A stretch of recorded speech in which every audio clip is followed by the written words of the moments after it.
Happy morning guys. இன்னைக்கு பார்த்தீங்கன்னா பிஎம்ல X3 variant தான் இன்னைக்கு பார்க்க போகிறோம். X3ல இன்னைக்கு நம்ம பண்ண போகிற ஒர்க் பீரியாடிக்கல் மெயின்டெனன்ஸ் தான் பண்ண போகிறோம். வெஹிக்கிள் அரைவ் ஆனதுமே எவ்வளோ கிலோமீட்டர் ரன் ஆயிருக்குன்னு செக் பண்ணி பார்த்ததில்ல. லாஸ்ட் சர்வீஸ் பண்ணி நியர்லி 10,000 கிட்ட டிரைவ் ஆயிருக்கு.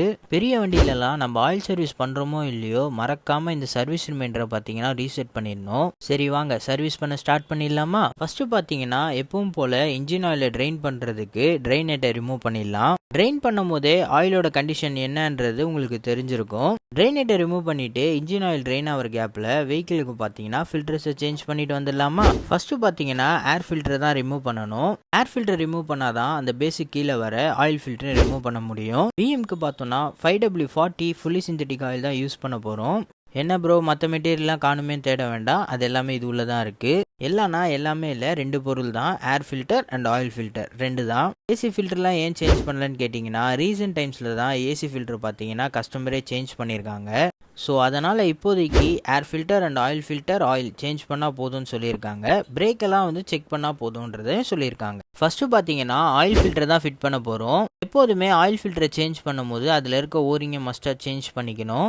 ஆயில் ஃபில்டரை ஃபிட் பண்ணதுக்கப்புறம் நெக்ஸ்ட்டு பார்த்தோன்னா ஏர் ஃபில்டரை தான் ஃபிட் பண்ணணும்.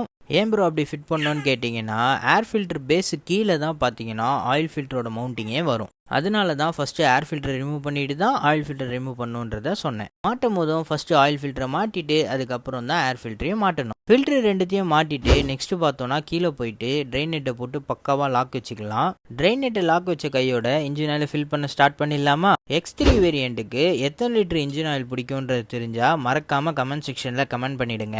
என்ன ப்ரோ ஏசி ஃபில்டர்லாம் எதுவும் பண்ணலையா அப்படின்னு கேட்டிங்கன்னா ஏசி ஃபில்டர் பார்த்தீங்கன்னா ரிமூவ் பண்ணி க்ளீன் பண்ணி அகைன் ஃபிட் பண்ணியாச்சு. முன்னாடி சொன்ன மாதிரி ஏசி ஃபில்டர்லாம் ரீசெண்ட் டைம்ஸில் தான் சேஞ்ச் பண்ணதுனால அதை க்ளீன் பண்ணி அகைன் ஃபிட் பண்ணியாச்சு.